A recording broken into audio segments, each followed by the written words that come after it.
Hello, everybody, and welcome to Q-CTRL's webinar, How to Efficiently Characterize Quantum Hardware. I'm Michael Hush. I'm the Head of Quantum Science and Engineering here at Q-CTRL, and here today I have with me the great... I'm Harry Slatyer. I'm the lead quantum product engineer at Q-CTRL. Yeah, so I brought Harry here today he knows a lot about the inner workings of our software, so I thought he might be able to provide some insight to everyone on how we get things done here at Q-CTRL. So today's presentation is going to be, let me just get control of the slides. So today's presentation it's going to be split into two sections. If you have any questions, feel free to post them on the Zoom Q&A function. Don't put them in the chat because we won't see them. And you can post a question at any time. And then at the end of each section, we'll take an opportunity to answer your questions. We'll also, at the end, when you leave, you'll have the opportunity to fill out a feedback survey. If you fill that out, you go into a competition to win $50, a $50, Amazon gift card. So please give it a go. We would really appreciate hearing what you thought about the webinar and the product and any other tidbits that you might want to give us. So to begin with, I was just going to set up a poll just to get to know everyone a bit better. There we go. So everyone should see a poll now. Please give an answer. So with the presentation itself, we're going to split it up into two parts. So the overall goal is to answer the question, how do you characterize a quantum device? And in particular, how do you characterize it in such a way that you get actionable information, which you can then use to either improve the device by redesigning it or deploying better controls. So we have two features which we're going to show you. The first is the system identification feature. And this allows you to characterize any static parameter or quasi-static parameter in your system. So something that's changing slow compared to the time that it takes to do like a gate or an algorithm. And then the second feature we have is the noise spectroscopy feature, which allows you to characterize dynamic processes on your device, which might be changing much more rapidly. So we're just getting some of the votes through. So it looks like a lot of you have an interest in improving the quality of quantum computers. So our first presentation will focus kind of on that side of things, and that's how we'll present things. But we also wanted to highlight today, everything we talk about can be used for quantum sensors as well. And maybe that will be relevant to some of the other people doing research more generally in quantum technologies. And yes, it's good to see there's a mix. So we've got pretty much an equal mix between people who have their own hardware, people who use quantum cloud software and theoretical work. I would highlight that BOULDER OPAL is useful for all three things. It's great for doing analysis, so it's great just doing theory as well. You can do simulations and otherwise. And in terms of the quantum computer cloud access, you will need like low-level access in order to implement some of these controls, but you can come talk to us if you're interested in more about that. So let's now move on to the first section. So let's just start the first presentation on the system identification.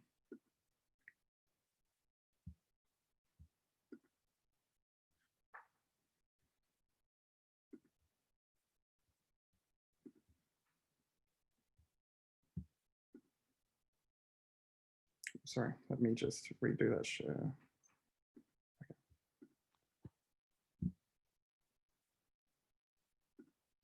Today we are going to discuss how to efficiently characterize your quantum hardware using the system identification feature. A key challenge when building a quantum computer is characterizing a device once it has been created. Currently, the most common methods to characterize a quantum computer is through quantum logic gate characterization tools like randomized benchmarking. These tools are great for quantifying average device quality, but provide little information enabling a user to make improvements. For example, here are a set of the average gate errors for a single qubit pi pulse on IBM Q. We can see a plot of the errors of both the default IBM Q implementations plotted over each qubit and each day on the left. The right shows the average error of Q-CTRL's pulses, which are lower. For additional details, please see our new preprint error-robust quantum logic optimization using a cloud quantum computer interface available on the archive. If we wanted to improve the device, we could isolate which qubit was the most problematic and fluctuated most day to day. But identifying the source of the problem and correcting it is not obvious from these measurements. In this webinar, we are introducing tools that can be used to characterize a device and provide actionable information on how to improve it. The first feature we are discussing today is system identification. System identification is a concept from control theory focusing on how to best measure a hardware system in order to learn about its dynamics. In our tools, system identification features allow you to characterize any unknown parameter in your quantum hardware, given a set of experimental measurements. This includes, but is not limited to, the transmission characteristics of control lines, which produce signal distortions, the finite response of on-chip wiring, the strength of crosstalk on a chip, errors in state preparation, and Hamiltonian parameters like Rabi rates, coupling and cross-coupling strengths, and rotation axes for driven operations. All of these system properties can be estimated using real measured data from your hardware. Effectively, this means you are able to use your qubits as an in situ probe for your device. This is particularly useful in cryogenic systems, where room temperature characterization of control lines and chips are roughly only indicative of how devices actually behave at low temperatures. Using the qubits themselves as a measurement device ensures that you know what their environment looks like, and you can characterize any distortion of the control signals.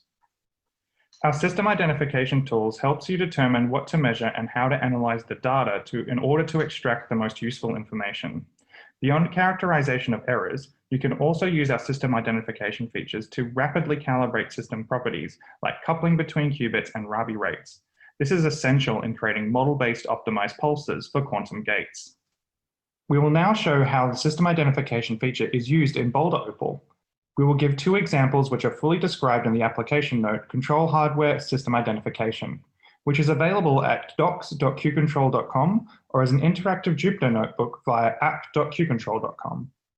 First, we consider the problem of identifying the transmission bandwidth of a control line. We consider a single qubit where we can apply a driving pulse with tunable strength, subject to an initially unknown distortion arising from the transmission line. We assume for this example that the distortion of the bandwidth line can be described by a transfer function that is a Gaussian with unknown mean and standard deviation. We can now use the system identification features in BOULDER OPAL to identify this transfer function by performing projective Z measurements of the qubit under application of different pulses. The general system identification process is completed in 3 steps. 1, measure a set of observables sampled over time. Use varying initial states and/or control pulses. 2, model your quantum device in BOULDER OPAL as a computational object called a graph with your unknown parameters labeled. 3, estimate the unknown parameters based on the measurement results using maximum likelihood estimation and BOULDER OPAL's optimization engine. To identify the bandwidth of the line, we send a set of Gaussian pulses with varying widths and time delays. Changing the time delays effectively truncates the Gaussian pulse such that we're measuring the qubit response at intermediate times. After each pulse is sent, a projective measurement of sigma z is enacted and an estimate of the mean of sigma z is calculated from repeated experiments.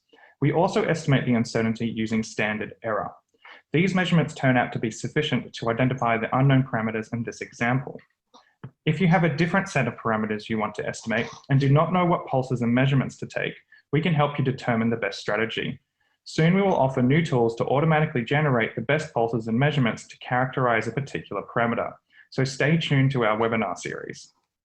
Now that we have taken measurements from our experiment, we are ready to model the system as a graph in BOULDER OPAL.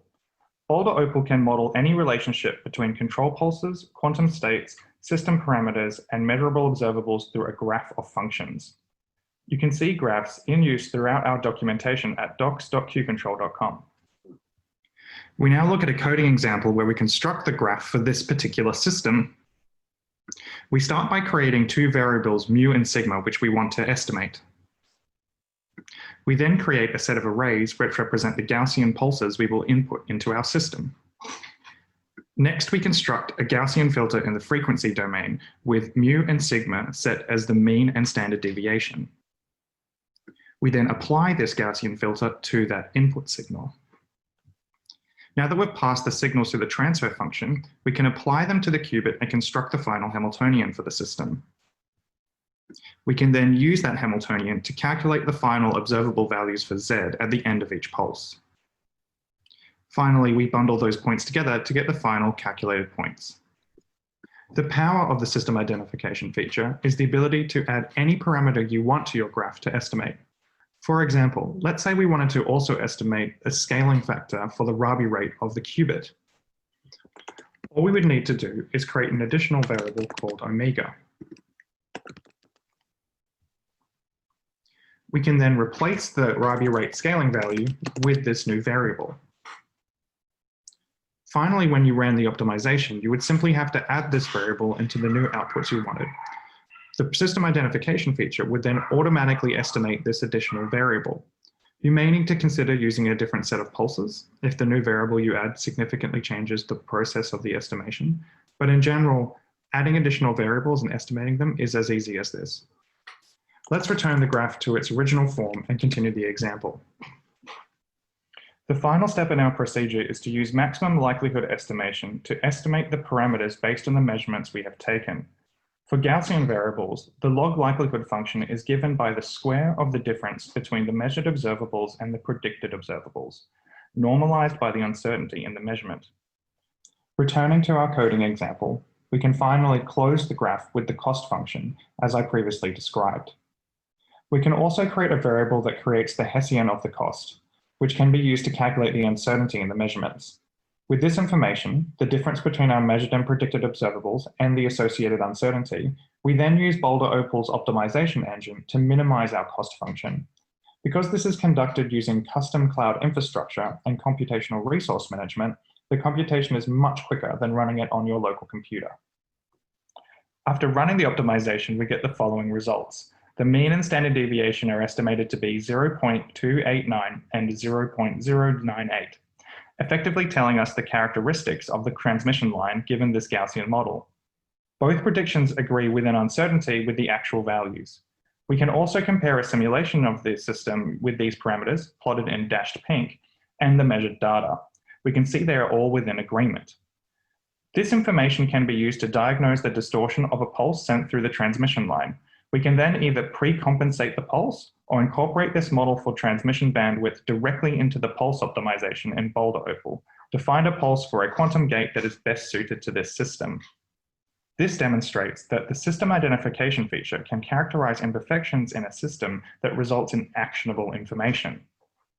The second example we provide in the application note focuses on identifying the axis of rotation of a driven qubit. This is important if, for instance, transmission lines cause a distortion known as quadrature cross-coupling, or if an AC Stark shift produces a detuning during driving, resulting in rotations about unknown axes. We assume the qubit can be prepared in the ground and excited states, as well as in an equal superposition state. Then the X, Y, and Z observables are measured following application of a driving pulse about an unknown axis. The effective Hamiltonian is assumed to have three components, omega X, omega Y, and omega Z. Following the system identification procedure of measurement, modeling, and fitting, we can see the system identification feature correctly identifies all three parameters within uncertainty. Note this effectively means we have both estimated the full Rabi rate and the rotation axis. This information is essential for implementing high-fidelity quantum logic operations. In summary, the system identification feature is a flexible framework that can estimate any static system parameters.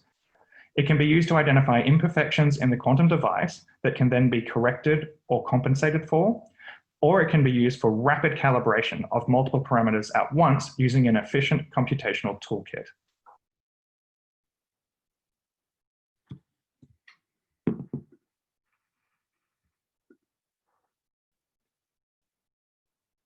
So that ends our first section. And I just wanted to highlight there that when it comes to the actual filter that we used, so we used a Gaussian there, which is physically motivated. It gives you both a lower and an upper bandwidth. But actually, it can be, of course, you can use whatever function you like. And we have additional features coming through, which gives up even more flexibility with whatever filter function you want to pass. Cool. So we have some questions. So the first is, what functions can be fit? And so that was, or maybe Harry, you could actually answer in more detail what can be fit right now and what can be fit in the near future. Sure. So while the functions that can be fit really comes down to this graph representation that Michael mentioned. So if anybody's ever used TensorFlow, you'll be familiar with this, but the basic idea is that by providing a small set of these are primitive nodes that do simple computations like exponentials or sinusoids or that sort of thing. You can build up graphs that represent a very wide variety of functions. And we're adding to this list all the time.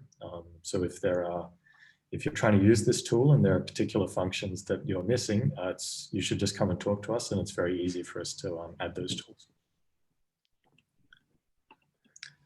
So Michael, we have another question, which is how many parameters can be incorporated into this procedure?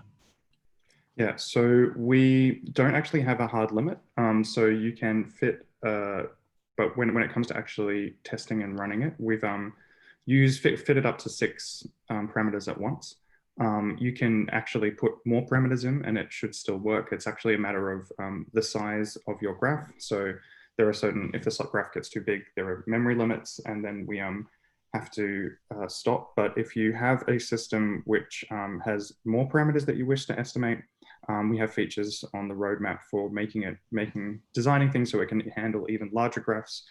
So please get in contact us with if you run into any trouble. But it should be 6 parameters should be often enough for what you're looking for. Yeah. So another question we have here, Harry, is how long does it normally take to do the system identification procedure? So this will depend a lot on the specifics of the system you're trying to fit. In general, thanks to the cloud architecture that we use for BOULDER OPAL, we get significant performance improvements by utilizing both GPUs, which make it very fast to do the linear algebra computations that are sort of the core of this procedure, and also parallelization. So if I recall correctly from the examples Michael mentioned in the presentation, both of those fits took, I think, around 10 seconds. And so that was to fit 4 and 3 parameters respectively.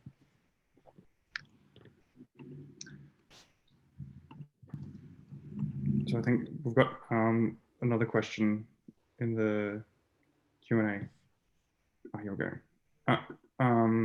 So I'll just quickly go for it. So is this possible to characterize the temperature of a qubit? Since we're not even sure if the qubit isn't the excited or ground state, how can we model it? Yeah, so it certainly is possible. So as long as you can write down a model to some extent, it doesn't have to necessarily be strictly simply a qubit. And for a temperature difference in particular, you could prepare the system in some kind of, initially in a state with some unknown occupation between the excited or ground state, and then fit it. And so that's sort of one way of dealing with the error in state preparation. And we're certainly looking at examples, building examples for that. So if you are interested in that specific problem, please come talk to us after this. We have another one. How certain are the parameters of the filter functions considering the sigma? Oh, so there's another question about the filter functions. So I'll just quickly, we might answer that in the next section, which is more about the filter function section. For now, the system identification feature does not use the filter functions whatsoever. It just fits things based on a model. Sorry, here's one for you, Harry. So with the parameter estimation, if the dependence on a parameter is nonlinear, is it possible to perform estimation? Yeah, absolutely. And this goes back to what I mentioned before about the variety of functions that we can fit. So using the graph architecture means that you can fit functions that involve any of the primitive operations that we provide, and we provide several nonlinear such functions. So exponentials, sinusoids, square roots, things like that. And we can add more on demand, basically. Great. I think, oh, so we've got one more coming through. I might have missed this, but how do you calibrate the distortion when the signal is far detuned from the qubit? So normally in this example, what we considered was the case where you initially basically did a scanning. So you managed to make sure that the pulse was on resonance with the qubit. You could explore doing different things. You do have to be careful when you're off resonance with a qubit that you drive it sufficiently to get a signal. So normally I think we would recommend that you at least tune it to be on resonance.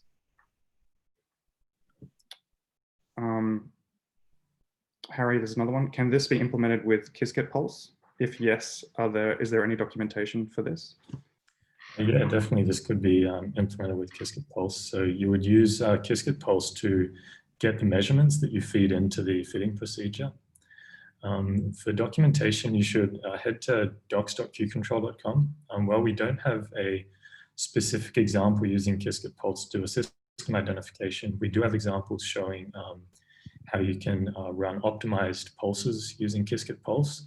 And we also have an application note showing how to do system identification. So by using those two pieces of documentation, you should be able to get this working. Yep, definitely. Okay, let's move on to our next section on noise characterization, and we'll come back to any other questions we've missed in the second section.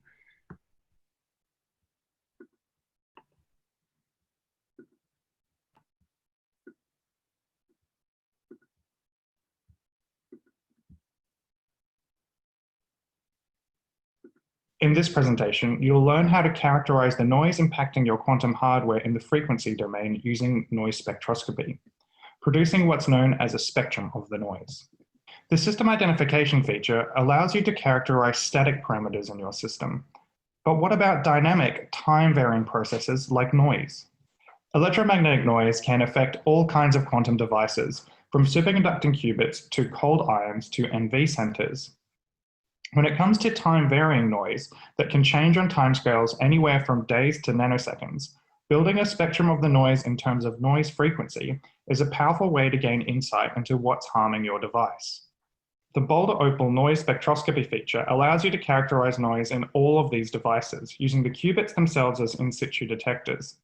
You may be using the qubit as a detector in a quantum sensing application, or you may be trying to identify noise sources in order to improve your device. Either way, the noise spectrum reconstructed using these tools is a valuable bit of information. Outside of using qubits as detectors, the noise characterization feature in BOULDER OPAL also provides specially designed narrow bandwidth detection pulses designed to reject interference that could mask the signal you're working to characterize. And finally, we use a flexible reconstruction algorithm leveraging machine learning and d-dimensional filter functions.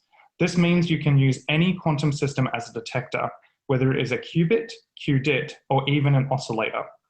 Furthermore, you can construct any source of noise you want. Today, we are going to present an example from the recently released application note, Nitrogen Vacancy Centers Narrowband Spectroscopy. This is available at docs.qcontrol.com or as an interactive Jupyter notebook at app.qcontrol.com. We consider an NV center exposed to a noisy magnetic field with an artificial spectrum as shown. We are interested in probing the signal in the range of DC to 3 MHz. But in this example, there are a few additional features in the spectrum all the way up to 6 MHz that we just don't care about. We assume we can control the Rabi rate of the NV center through an applied microwave signal and measure the state of the NV centers optically, as is standard. Our task is to determine the form of the spectrum through measurements of the NV center. Performing noise spectroscopy on this system using BOULDER OPAL is completed in 4 simple steps.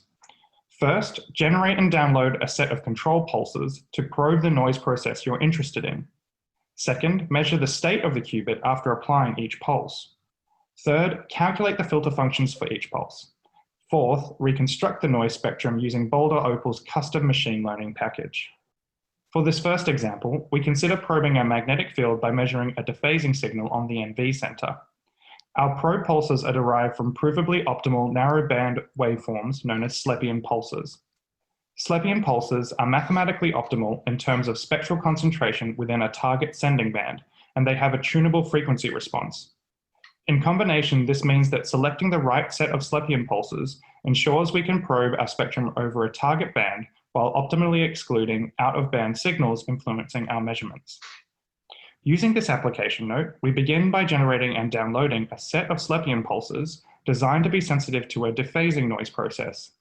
SLEPIAN pulses can be constructed to be sensitive to dephasing noise or amplitude noise in general. For more details, see the paper, Simultaneous Spectral Estimation of Dephasing and Amplitude Noise on a Qubit Sensor via Optimally Band-Limited Control, available from Physical Review Applied. The next step is to apply the SLEPIAN pulses to the NV center and then measure the result in terms of the qubit state transfer. Each pulse is designed to perform an identity operation if there is no noise in the system. So you simply apply each pulse one at a time to the system and measure the average infidelity as a divergence from an ideal identity operation. When doing this measurement, you have to ensure that you operate your system in a regime where the noise process you're interested in dominates. In this case, the dephasing process relates to the T2 time rather than T1, so you need to ensure that your probe measurements are not short compared to T1. This guarantees that your measurements aren't dominated by incoherent processes. Once you have completed the set of measurements, you will have generated a record of the average infidelity as a function of the frequency band center for the different modulated SLEPIAN pulses. The third step is to calculate the filter functions corresponding to each of the controls you have used. The filter function quantifies a control sensitivity to noise at different frequencies. In this plot, we can see the original noise spectrum and also a set of filter functions which look like colored peaks. Each colored peak corresponds to the filter function of an individual control pulse. We can see that each control has a narrow peak around a center frequency that is shifted for the different pulses, and that these peaks sample the frequency range we care about. With both the measurements in hand and filter functions calculated, the final step is to perform the reconstruction. We now have a set of measurements using the controls, and we have a filter function for each control. The most important feature of a filter function is that the integral of the filter function multiplied by the noise spectrum gives the average infidelity of the associated measurement. In our problem, we have known filter functions and known measured infidelities with an unknown noise power spectral density. This means calculating the noise power spectrum is an inversion problem. Boulder OPAL has two inversion algorithms available that work with any set of measurements and controls. The first is based on singular value decomposition. It is efficient and converges in the limit of large data sets, but can be susceptible to numerical instabilities, resulting in negative values for the power spectrum, which are unphysical. The second algorithm available is based on convex optimization. This approach guarantees positivity of the reconstructed spectrum and has standard scaling with large data. Given the size of this dataset, the best option is convex optimization. If you want additional details on the mathematics behind these algorithms, please go to our reference docs for the Q-CTRL Python package, which describes these techniques in full. Using simple convenience functions, you can perform the convex optimization using the filter functions and measured infidelities to yield this reconstructed noise spectrum. We can see the Boulder OPAL inverted spectrum matches well with the true spectrum affecting the NV center. Of course, here we're assuming there is minimal measurement noise and no competing error processes to degrade the reconstruction. But to see how much of an improvement this approach provides compared with previously published techniques, we need to consider the same problem using the standard approach based on pulsed dynamical decoupling. The standard approach to probing a dephasing process caused by a magnetic field using an NV magnetometer is performed in 3 steps. 1. Generate and download a set of CPMG pulses. 2. Measure the final state of the qubit after applying each pulse sequence. 3. Reconstruct the noise spectrum using a matrix inversion algorithm. To accomplish this, only certain measured sequences will be acceptable. The key issue with the standard approach is that CPMG sequences have higher order harmonics that create 2 problems. 1. They put strong restrictions on the density of measurements you can make, as the peaks of the harmonics must line up within the band of interest. 2, the CPMG sequences have higher order harmonics, which can lead to higher frequency noise processes, incoherently contributing to your reconstruction in the window of interest. This is a process known as spectral leakage and can seriously distort your reconstruction. After using the standard approach, we can easily observe the manifestation of these limitations. The standard approach to reconstructing a dephasing noise spectral density is shown in red. First, the magnitude of the peaks is incorrectly predicted quantitatively, and furthermore, there are completely fictitious peaks arising due to the spectral leakage from the higher order harmonics in the CPMG filter functions. Moreover, the sharp edges in the reconstruction are due to the poor resolution of the standard approach. Boulder OPAL's reconstruction methods put no restrictions on the probing pulses or sequences used, allowing you to make more measurements and produce higher resolution reconstructions. The noise spectroscopy feature has also been applied experimentally in the Quantum Control Laboratory at the University of Sydney in collaboration with Q-CTRL. Details of this demonstration can be found in the manuscript Quantum Oscillator Noise Spectroscopy via Displaced Schrödinger Cat States, available on the archive. The key thing to highlight in this demonstration is that here, spin motional entanglement is used to probe noise on the bosonic oscillator modes of the ion. In the figure on the right, we can see two reconstructions of the spectrum. The reconstruction in black was completed with sequences suffering the same spectral leakage problem as the standard approach mentioned above, while the reconstruction in red was completed with narrow band SLEPIAN pulses. We can see the black spectrum has fictitious peaks due to higher order noise processes interfering with the reconstruction process, while these are suppressed by the use of SLEPIAN controls. This is a totally different setting from a single qubit due to dephasing, but we can use identical techniques due to the d-dimensional filter functions and flexible reconstruction algorithms provided in BOULDER OPAL. In summary, the noise spectroscopy feature is a flexible framework that can estimate any dynamic noise processes on a quantum device using the qubits themselves as in situ detectors. We used narrowband SLEPIAN pulses to optimally estimate noise spectral properties without leakage from higher frequency noise. And we used the convex optimization approach to reconstruct the noise spectral density with higher resolution. The noise spectral density can then be used to identify sources of noise through spectral features, or it can be used to create robust pulses for implementing high fidelity quantum operations.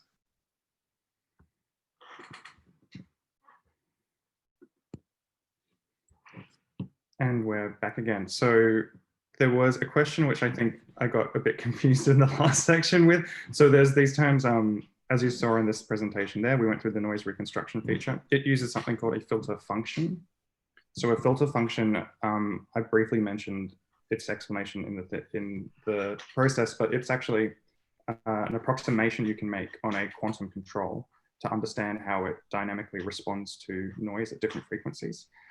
It has a lot of mathematical similarities to what we in-house call a filter, which is in the first presentation, which is like a linear filter from control theory where you pass things through a control line. But just to highlight the differences here. So yeah, the filter is from linear control theory that was in the first section, while the filter function is an additional special, it's a different object, which BOULDER OPAL allows you to calculate, and it allows you to understand the response to noise of quantum controls. So bearing that in mind, we do have a good question. So Max asked, how certain in the first section, how certain are the parameters of the filter function that we fit, considering the sigma z is not necessarily, the measurements in sigma z are not necessarily precise? Yeah, this is a great question. So for the fitting procedure we use, we would assume that any imprecision in those sigma z's you're applying would be captured in an uncertainty on the measurements you provide. And then once you have that uncertainty on the measurements, that would feed into the Hessian calculation and then the uncertainty that we produce on the resulting filters. So you'd expect that uncertainty in the sigma z's would be reflected in the uncertainty we provide for the fitted parameters. Yeah, and that's also personally why I like the maximum likelihood estimation framework, because asymptotically it gives you good, meaningful predictions on what the uncertainty is in your parameters. So you actually can figure out how precisely you know each of those parameters in that filter function. So for the first question on this section, we've got one from Kevin. For some quantum baths, the spectrum may not be symmetric. Can this method handle asymmetric power noise spectra? This is a very interesting question, Mike. I might have to ask for your input on this to some degree. Yeah. I mean, I guess the short answer is we typically consider symmetric power spectra, so we just work on one side of the spectrum, but you can calculate the filter function at negative frequencies, and the sort of linear algebra problem you're solving to do this reconstruction is basically the same if it's symmetric or symmetric.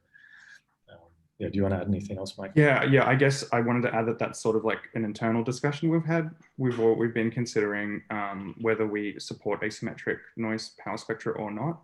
So, you know, come chat to us afterwards, but it's a feature on the roadmap, and we can certainly add that functionality. It's it's all mathematically possible. We just, we're considering the spectrums which were more common in the literature to begin with, but if there's a need, we can very easily add that to the product as well. So we have another question here with regard to the SLEPIANs. So how much improvement in out-of-band rejection do the SLEPIANs give, as like with regard to those harmonics, I think, Harry? So compared to one of your like standard pulse dynamical decoupling sequences, we've seen an improvement of 80 decibels, or up to 10 to the 8 times improvement. So that's going to give you a much more accurate reconstruction, because you can eliminate the effects of that out-of-band noise. So we've got another question here. For the noise estimation, you have to solve the integral equation. Mathematically, this problem can be ill-conditioned, so you have to use some regularization. Can you say anything about that, Michael? Yes, you do. This is something that we spent a lot of time on. It was quite the investigation. So we basically, both of those methods have a regularization technique involved, and you can manually set them in both cases. So you can use standard techniques for basically investigating underfitting and overfitting to then just calibrate that regularization parameter. Harry, there's also some good defaults, isn't that right, for the regularization on both techniques? Yeah, that's right. So for SVD, the singular value decomposition, we use a form of truncation that we found has worked very well in practice. We actually very rarely have to tune that. For the convex optimization, at the moment in the product, we require the user to set that manually. The user guide we have on docs.qcontrol.com walks through a procedure for how you can choose that hyperparameter. But we do have work on the roadmap to build a tool that will automatically choose that for you based on a standard cross-validation method. Yeah. Cool. So we have another one. Can the SVD and CO reconstruction methods also work with pulse dynamical decoupling sequences instead of the SLEPIAN ones we talked about? Yeah. Yeah, that's definitely. So one of the nice things about these two algorithms is that they can work with any filter function. So if you can calculate a filter function for this this pulse dynamical decoupling sequence that you want to use, which you can do with BOULDER OPAL, then you can feed those filter functions into either of these algorithms. Right. Yeah, so I think that covers our main questions today. So I just wanted to highlight, we talked a bit about some of the new features coming through with the product.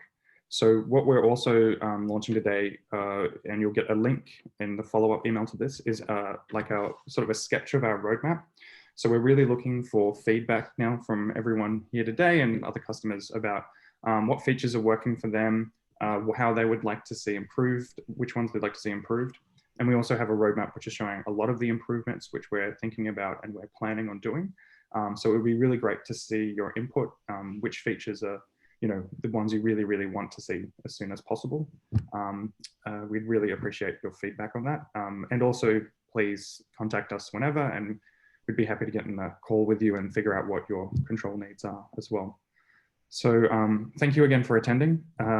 Afterwards, there's going to, of course, be the survey. Please fill it out and you'll get a $50, go into the draw for a $50 gift voucher.